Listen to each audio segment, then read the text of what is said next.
Coming up on Lindenwood News, a group of Lindenwood students traveled to New Orleans to help the area recover from recent storms. Plus, there's a new coffee shop that's opening near the St. Charles area. And we'll take a look at the upcoming football season for the Lindenwood Lions. Those stories and more ahead on Lindenwood News.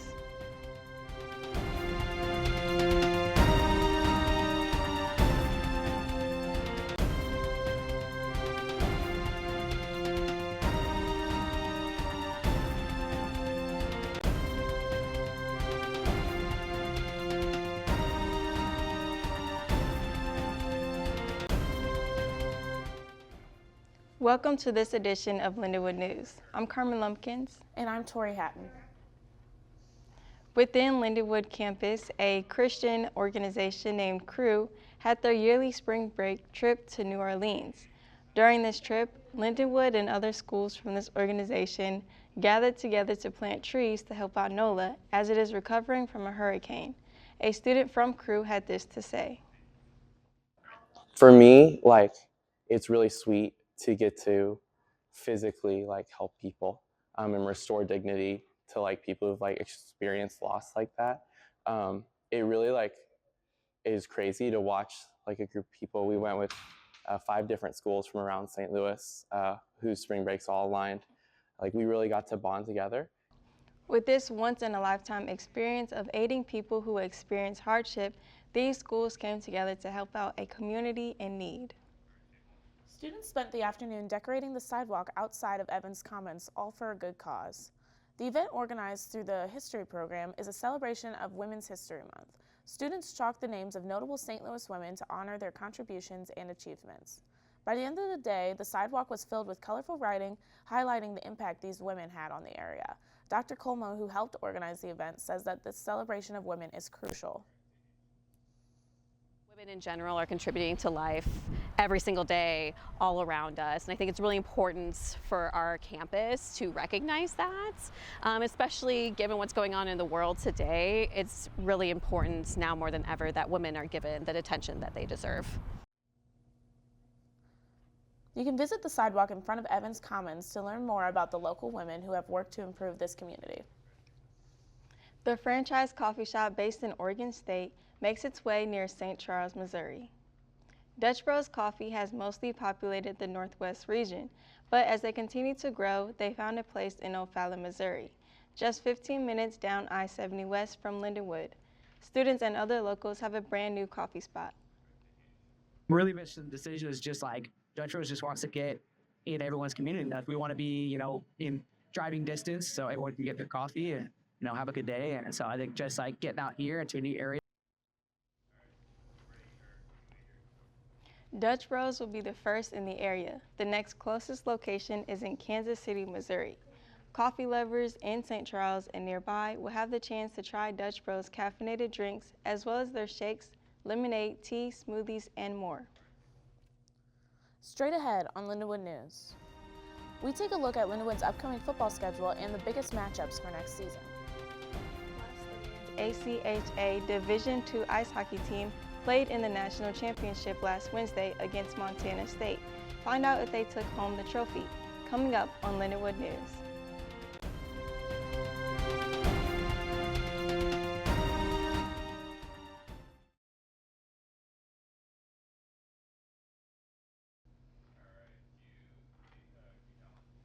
A vacant hotel is set for a makeover. St. Louis's Millennium Hotel has sat empty for the last 11 years, but there are plans for a $670 million redevelopment. Reporter Parker Killian is here with more. After more than a decade standing as a vacant structure, St. Louis has decided it was time to revitalize and create a new and improved Millennium Hotel at the same very spot. I spoke with St. Louis residents who are thrilled with the upcoming redevelopment, believing it will attract more visitors and bring more business to the city. 1 month ago, the Land Clearance for Redevelopment Authority in St. Louis chose Cordish Company, known for their preeminent international large-scale developing success and expansive expertise, to redevelop the site of the long-vacant Millennium Hotel downtown. Well, of course, the previous building has been vacant since 2014, and the real realty group that owned it didn't want to get rid of it. So in 2024, the city threatened to use eminent domain to take the building from them. That was a very controversial move because a lot of people think the city shouldn't be threatening to use eminent domain in a manner such as they did. Well, that issue was kind of made moot when the Arch Park Foundation bought it outright from the realty group that owned it. And now the city is in cooperation with the Arch Park Foundation and a private developer to build a new space here that would include an amphitheater. There'd be some residential spaces, some office spaces, and some public use spaces. This new hotel is going to cost roughly $670 million. As of now, the plans for the development of how exactly the new building will look are still being finalized. But alongside the excitement St. Louisans are feeling about the attractions that will come with the hotel, many of them are also looking forward to the economic benefits that will follow the creation of the new hotel, including Kate Neer, assistant brewhouse manager of Hyatt Regency Hotel, who hopes the hotel will attract more and more visitors as far as not only checking out her hotel too, but the city altogether. And that did draw some excitement, obviously, again, to the downtown area because it had been, closed down for so long. And so we're kind of curious to see what kind of business that does draw for us and if it brings more locals back downtown to bring business back into our hotel.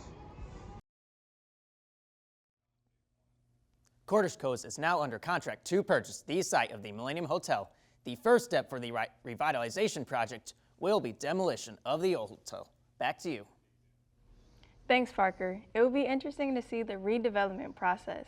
And in sport news, the men's ice hockey team capped off their season on a high note last Wednesday. That's right, Carmen. Lindenwood's ACHA Division II ice hockey team faced off against Montana State for a national championship. Kendall Michelson is here with more on this story. For the first time in program history, Lindenwood men's AHCA Division II hockey are national champions. They took down Montana State University to win the championship last Wednesday. It was a difficult journey for the Lions. To get to the semifinals, they faced off against the previous national champions of the league, the Indiana Hoosier. They then took down FGCU in the semifinals, a team that handed them a loss earlier in the season. Following the championship match, Jack Luca was named MVP of the tournament. With the win, Lindenwood completed its season as national champions and a record of 37-3, one of the best records in program history. The Lindenwood football schedule is released for the upcoming season. The Lindenwood Lions will start off the year against the University of St. Thomas, a team that had their biggest blowout game against the last season. They will have 3 new opponents to look forward to. They will go to Appalachian State University in North Carolina and meet Miami University of Ohio for the first time. Miami last season finished second in the Mid-American Conference. Lindenwood's other new opponent this season will be the Stony Brook University, who the Lions will host at the Hunter Stadium. Back to you. Thanks, Kendall. That's it for this edition of Lindenwood News. Thanks for joining us.